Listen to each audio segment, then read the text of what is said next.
You guys know I am like the Elfin Dragon's biggest fan, but the reason I haven't used them is because they weren't strong enough. They just weren't strong enough, and that's why they weren't good. I was doing this match earlier today, and I saw Elfin Dragon Gronn one-shot my HP boosted Missile Torment. I knew something wasn't right, because trust me, I've used Elfin Dragons enough to know that there is no way Elfin Dragon Gronn can one-shot an HP boosted Missile Torment. There's no way. Dude barely kills legendaries with Elfin Dragon Catapult. So somehow, one-shots of Ixion never would have happened back in the day. So somewhere along the line, since the last time I seriously used Elfin Dragons, they got buffed. And nobody knew about it, except for apparently this guy. I don't know how that slipped under my radar, but the Elfin Dragons I don't know how else to explain it, because I literally have videos of me in the past using Elfin Dragon Catapult and it not doing that much damage. So somehow that move got buffed, and that just made the Elfin Dragons so much better. Because you could use Fight and you could use Gull, they were okay. You could use Lila, I didn't really, but you could. But the Gronn was the main Elfin Dragon because defense buff, Rockoid Morph, and the Catapult, right? But the Catapult didn't do enough damage, so it just wasn't worth using. But now the Catapult does do enough damage. I swear, I read the update notes religiously. There was nothing that said they increased the damage on it. They just did. So today we're going back at it with the Elfin Dragons, my boys, my men, my favorite dudes. And we're going to see if we can work some magic with these newly damage buffed, or I guess this one newly damage buffed Elfin Dragon Catapult. First match up against I'm BR. And what's funny is earlier today I was using this Spiky Stone, Spiky Stornado combo. And then the first match where I switched to using the Elfin Dragon team, I run into that in the front line. So I was just oh yeah, that makes sense. And also, this is the first time ever in my life I've seen Power Swoop used, because I've tried Anya plenty of times, but it seems like every time she's in my front line, nobody's running protectors in the front line. And of course, that lets him kill my Charybdia right off the bat.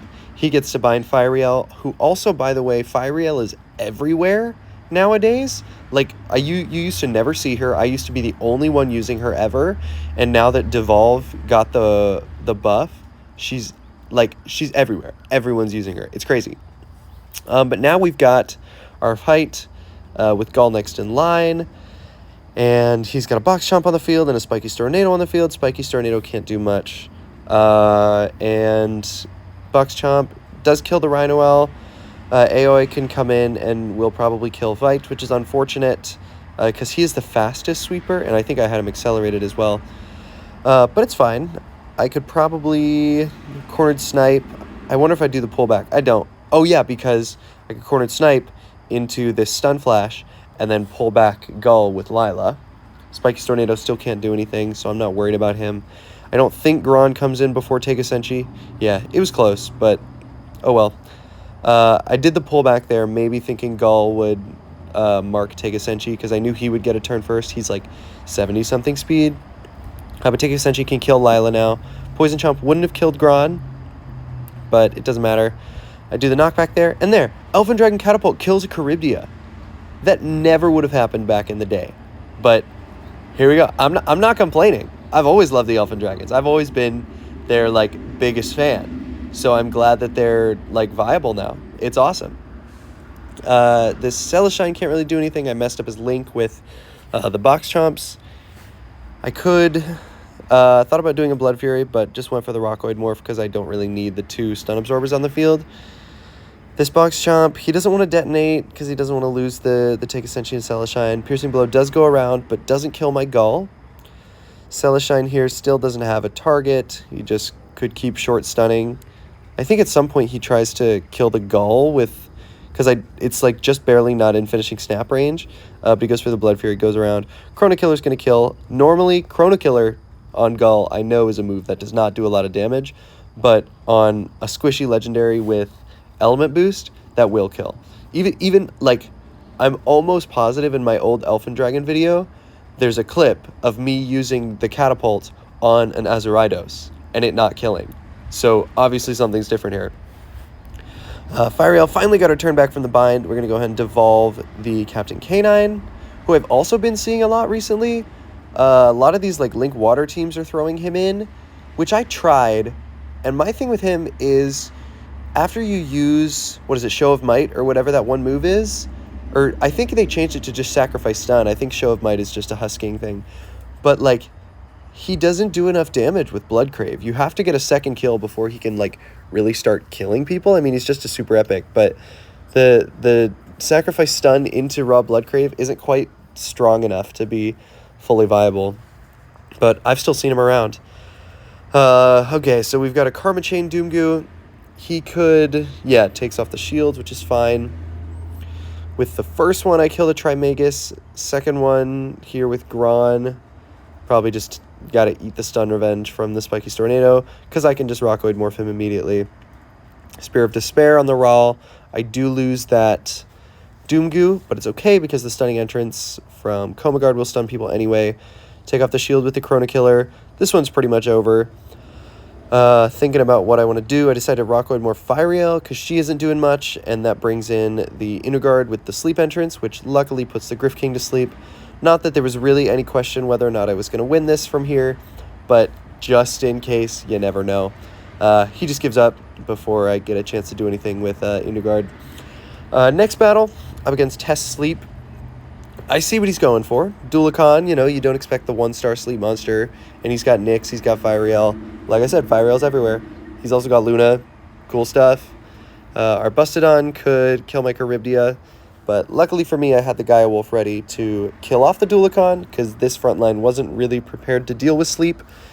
I knock back the Luna. He could Guardian Demise. Firiel probably would be his best bet. Nyx, probably go for the Formata here. Yep. Doesn't matter because I can instant, and then I think I go for the Bloodthirst on Infernocorn. I feel like I've seen that kill before. Oh, like that specific interaction, a 1-kill Shadow Worm, Bloodthirst on a full health Infernocorn. I've seen that kill before, so it was close.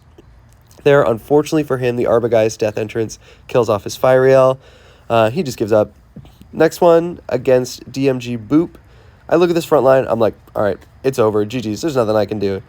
But I'm still gonna give it the good old college try, right? He can do whatever he wants to Missile Torment, Chrono Breaker, Wall Breaker, Kin Breaker. I think Cyclizar also has. Maybe I'm making that up, but he goes for the Wall Breaker. We lose Missile Torment right off the bat. Savannah doesn't have a target, but I forget that she has Backbite. This made me realize actually she is quite a fast Backbite monster. Which is unfortunate. He knocks back the Charybdia with the Bridalith entrance. Everybody shields, so Momo can fast break your Kuramasa, can double catapult. But now, unbeknownst to him, I've got a shielded fight and Yukihime, and he can't really get around with Savannah. And look at those seconds, just barely beat out the Bridalith with this fight. So, kill the Bridalith. Savannah still can't do anything to my fight. Doesn't matter because I'm just going to put her to sleep. He could wake her up, I guess, with the Box Chomp, which was an oversight on my part, but, oh well. I think what I've found with Yukihime, after using her, because I've used her in, like, every team since I awakened her, is Dream of Snow is really good. The idea of it is you just leave an enemy out of play forever, so you make it a 3v4. What I've found is it's more useful, or more practical, I guess, gonna show up more often if you use it as like an instant guaranteed sleep. And like, even if you know they're gonna wake up soon, I've just been using it as like, I need you to be asleep right now, so I'm gonna put you to sleep with this instant 100% guaranteed sleep. But anyway, he got super unlucky there with the Orochi entrance. Killed one of his monsters. Doesn't matter though, because he can Explosion Fulu. I lose the fight. And now with this Death Gazer on the field, mid-game Death Gazer, by the way, love it. I hardly ever see that. I've tried to use it a couple times. Love to see it. I need to take him out because of the gravity field. So go for the Chrono Killer. Again, Gull's Chrono Killer, not going to kill, unfortunately. But this Bloodthirst will. I could have just gone, I guess, yeah, it doesn't make sense to knock myself further out of play. Good thinking, Evan. And you still have the what's it called, excessive, because I'm using Elfin Dragons, obviously. What do I do here? Maybe, yeah, Stun Flash wouldn't make sense, so just do a knockback. I think I did that to stop any, why did I do that? To stop, like, stunning Fulu, I guess? I don't know, but didn't matter. His Orochi dies off. Now we can bring back the Coma Guard, which stuns his 2 stun absorbers out of play. This Savannah does still have Backbite, but she can't get through to the Doom Goo. Box Chomp can, except Box Chomp is marked, so he has to kill one of the Elfin Dragons, which he doesn't. Goes for the Coma Guard, and luckily the Sleep Entrance puts Savannah to sleep, so I'm sitting pretty here. Probably pull back the Gronn so that I can cornered snipe the Box Chomp. Luckily that went around. If that didn't go around, things might have been different, but I'll take it. And now I can go for the Rawl, and I can corner snipe the Plumehemoth. That's pretty much going to wrap this one up. He can't do much. Spirit of Despair is going to kill the Harlequin, and he just gives up. So that's going to do it for these battles. Hope you guys enjoyed this video. I'm so glad Elfin Dragons are back. I've loved these guys forever, and finally, Gronn can kill. So thank you all so much for watching, and I will see you all in the next video.